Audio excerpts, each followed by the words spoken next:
We have a very low graduation rate for students with disabilities. In the district that I represent, they recently celebrated that they hit a 68% graduation rate for students on IEPs.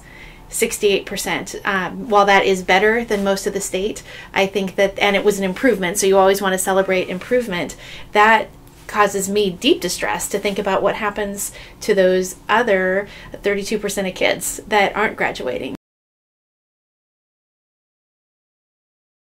It's really important that we make sure that every student that goes through Oregon schools leaves school ready for college or work or career, whether or not they have a disability.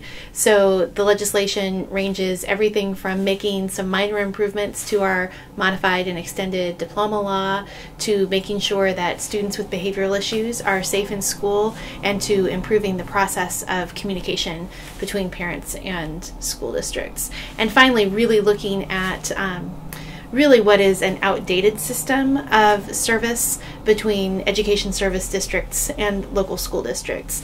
Though that model of service was set up decades ago, before we better understood that students with disabilities are students first. And unfortunately, in some parts of the state, these ESDs have actually allowed us to set up what are really hidden separate schools and separate classrooms for students with disabilities. That's no longer accepted practice. It's not good for students with or without disabilities, and it does nothing to improve student outcomes. We need to change it. One of the other bills that is very important, and it doesn't just impact students with disabilities, though it does impact them disproportionately, is some legislation around the use of seclusion and restraint in schools. Unfortunately, Oregon does not currently have enforceable rules about when it is okay to take a child and lock them in a seclusion room for 10 minutes or 20 minutes or even hours at a time.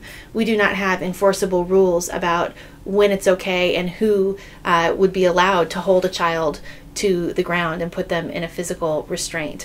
This is happening mostly to young children in grades kindergarten through 3rd grade. It does impact students with disabilities disproportionately, and the legislation that we have would ensure that parents are notified if these things happen to their children, that restraints are applied only by trained personnel, and that we track the injuries of both students and staff.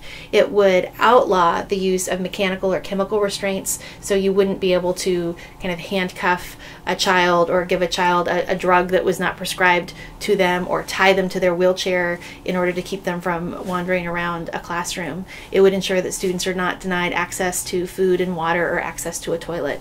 And unfortunately, these are very real problems that are being faced by kids across the state. Sometimes right now parents aren't being informed when this is happening to their kids, and other times they might go to complain about it, but they have no avenues through which they can appeal and try to access better services for their kids. I don't believe any of these bills have a significant fiscal impact at all. It's really about restructuring services. It's not about offering more services. It's about doing it better, doing it in appropriate settings, and making sure that there is adequate communication.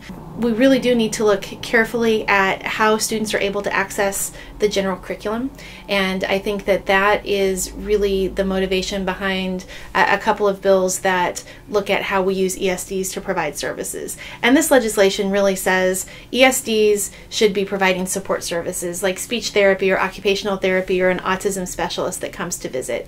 It doesn't make a lot of sense to have an ESD provide a full-time classroom teacher or a whole classroom. That is the job of the local school district, and students should be attending school in their neighborhood school or a school that is within their school community. If they're not, that makes it extremely difficult for them to access reading, math, social studies, and other elements of the general curriculum. So if we can be making sure that we are instructing kids with disabilities from a very early age, focusing on literacy, early math skills, general social studies, and science foundations, they're going to do better all the way through high school. When a child is born, somebody goes and they bring home their new baby and they look at that baby. I would hope that every parent looks at that child and thinks, what is this child going to do with their life, and how am I going to help them be as successful as they can be? And those hopes should not be diminished based on whether the child is diagnosed with Down syndrome at birth, is categorized as talented and gifted in the 1st grade, or gets an autism diagnosis in the 3rd grade.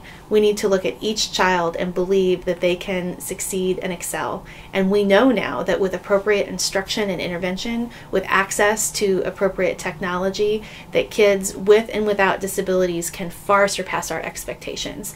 And this isn't just kids with disabilities. Every kid in this state can excel, and I think that is our job as policymakers, is to look at how can we do better for every kid, whether it is the talented and gifted kid, the child with a disability, the child that everybody calls average, even though there is no such thing as an average child. We have to do better for all of them, and that's what I'm committed to working on this session.